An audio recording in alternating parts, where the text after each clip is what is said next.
The old woman's words reverberated in Oluwatoyin's mind like a constant, insistent drumbeat. Give up what you cherish most, your love for Emeka. You must let it go, or else you will be consumed by it. For a long moment, Oluwatoyin stood there, motionless. The weight of the decision hung in the air, heavy and suffocating. She had once thought love was the answer to her emptiness, the thing that would fill the aching void within her. But now, that very love was threatening to destroy her.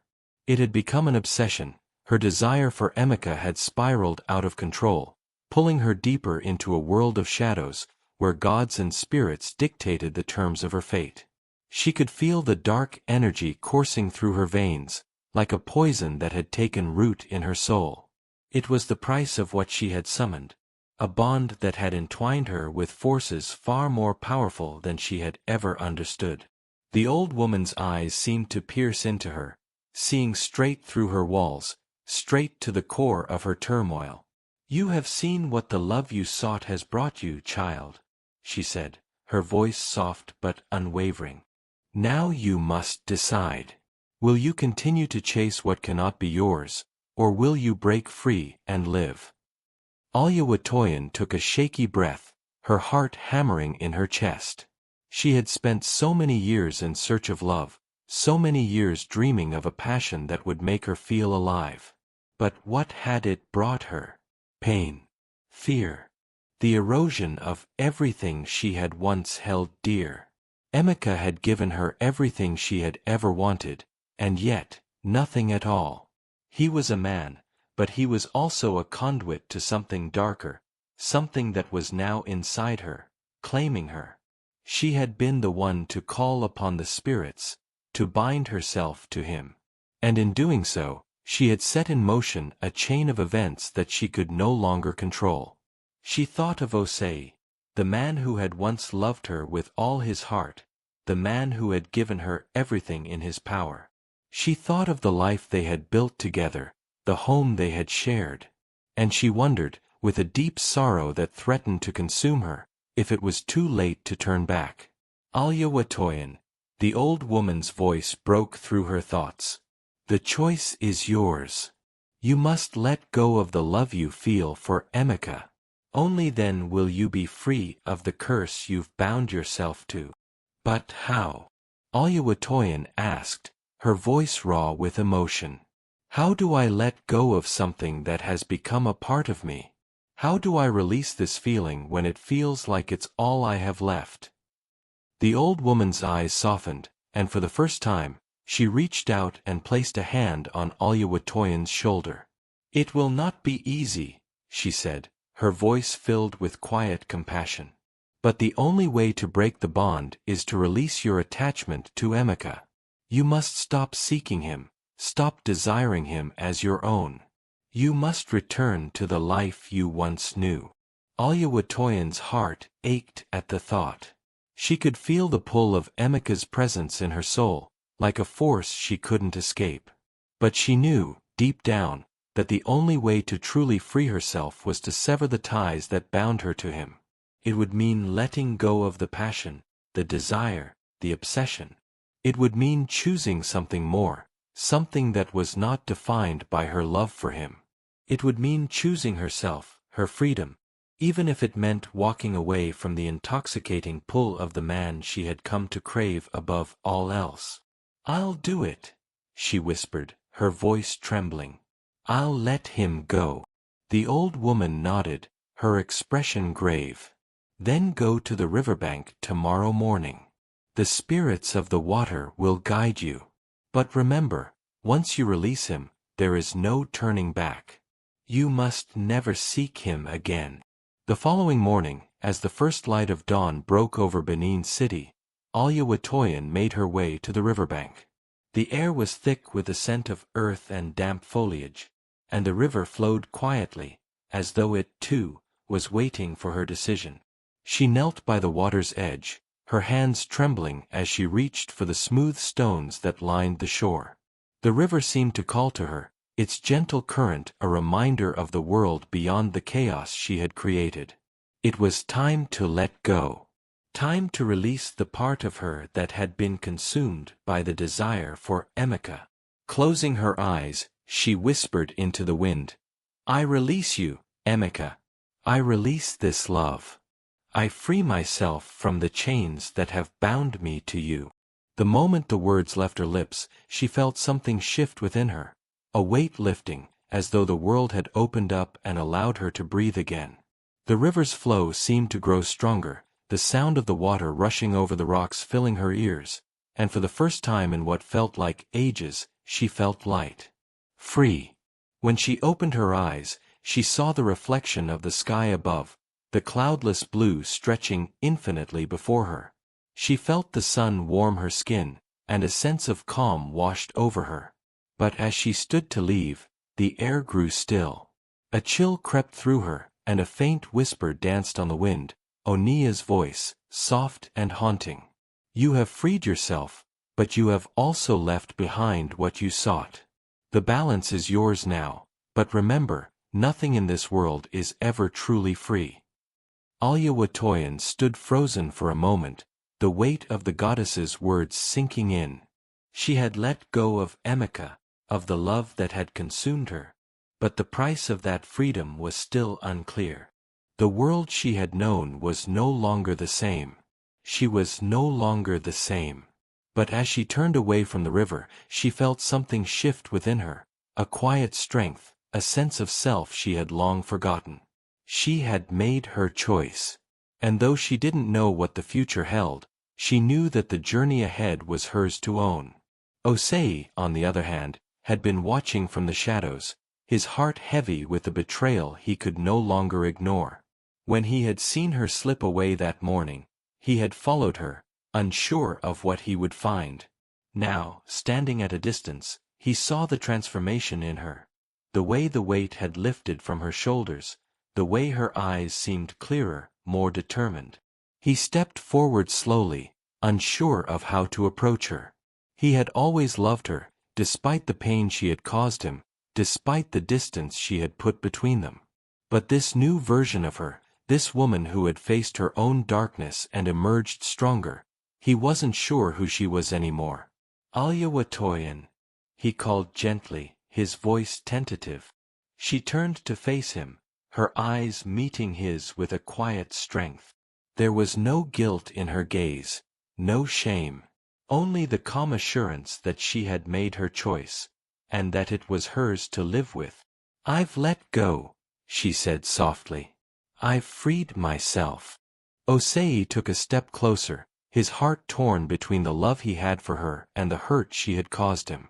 "I don't know if we can ever go back to what we were," he said, his voice thick with emotion. "But I'll be here.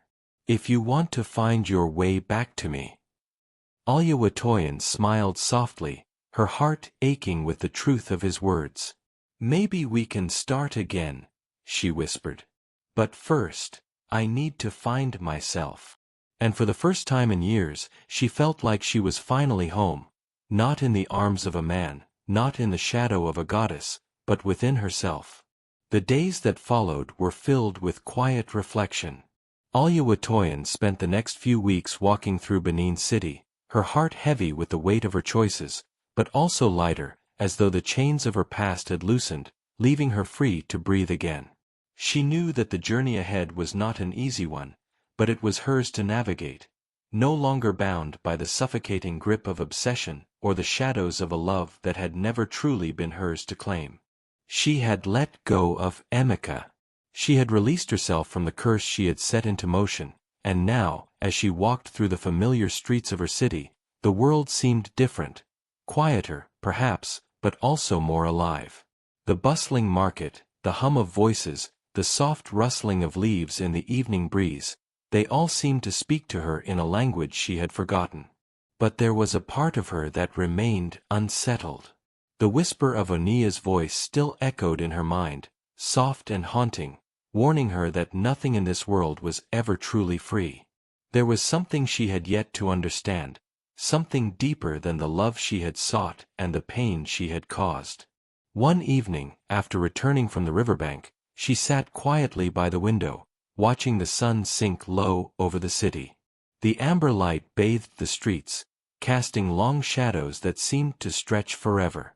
She had done what she needed to do, and yet the question remained, was she truly free? Or had she simply exchanged one form of bondage for another? Her thoughts were interrupted by a knock on the door. It was Osei. She had not expected him to seek her out so soon, but there he stood, his face a mixture of uncertainty and something else.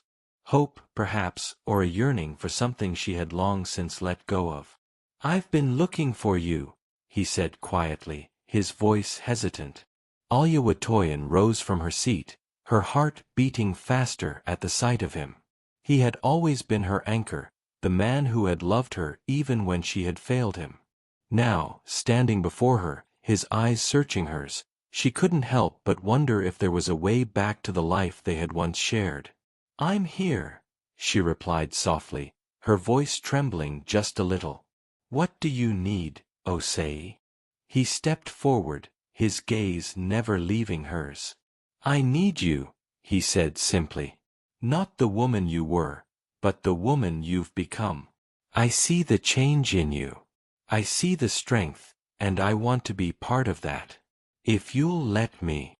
The sincerity in his words hit her like a tidal wave, and for the first time in weeks, she felt the familiar ache in her chest, the longing for the life she had once taken for granted.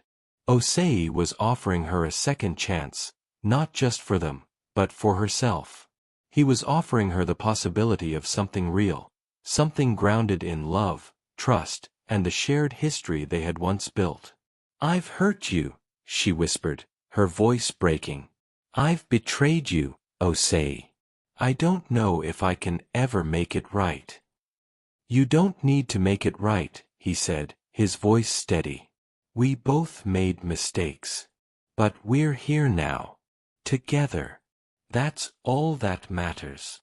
His words were like a balm to her wounded soul, soothing the raw edges of her guilt and regret. She reached out, and for the first time in a long while, their hands touched, hesitant at first, but then with more certainty. It was a simple gesture, but it spoke volumes. "I don't know what the future holds," she said softly, her eyes searching his.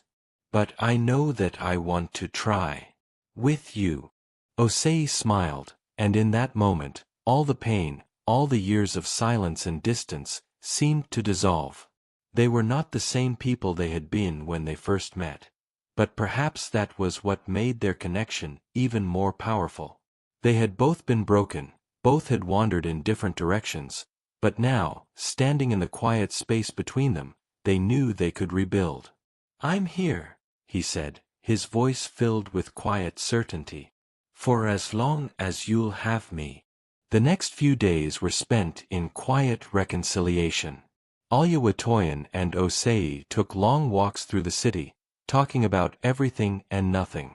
They revisited old places, places that held memories of their happier times, and slowly, piece by piece, they began to rebuild their relationship. It was a slow process, but there was a healing power in their shared silence, in the understanding that the love they had once shared could be rekindled, even if it was different now. But even as she embraced the peace of this new chapter, Oluwatoyin could not escape the feeling that something still lingered in the air, something unresolved, something that would not be ignored. Emeka had been gone for weeks, disappearing without a trace after their final meeting. She hadn't heard from him, and she had not sought him out, but the pull of their connection remained, like a thread she couldn't quite sever. The love she had once felt for him was gone, replaced by a strange sense of emptiness, as though she had been marked by something beyond her control. One evening, as she and Osei sat on the balcony, watching the sun dip below the horizon, a figure appeared at the edge of the street. It was Emeka. His presence was like a shadow, dark and foreboding, yet somehow undeniable. He stood there, watching her, his expression unreadable. Oluwatoyin's heart skipped a beat as their eyes met. She felt the pull of his gaze, the same magnetic force that had once drawn her to him. But now, it was different. She no longer sought his approval, his love, his attention. She was not the same woman who had walked into his life months ago. Osei noticed her change in demeanor, and followed her gaze. His expression hardened when he saw Emeka standing there, a quiet tension filling the air between them. "What does he want?" Osei asked, his voice low. "I don't know," Oluwatoyin replied, her heart heavy with the weight of the past. "But I'm done with him, Osei. I've let him go." Emeka took a step forward, his voice carrying across the distance. "Oluwatoyin," he called, his tone soft, almost pleading. "You've made your choice. But I am not finished with you." His words were like a blade, cutting through the calm that had settled between her and Osei. The past, the love, the obsession, everything she had tried to leave behind, was suddenly back, standing in front of her once again. But this time, Oluwatoyin did not falter. She did not reach for the past, for the desire that had once consumed her. She stood tall, her heart steady, knowing that the only choice that mattered now was the one she had already made. "I am finished with you, Emeka," she said firmly, her voice unwavering. "I have no place for you in my life anymore.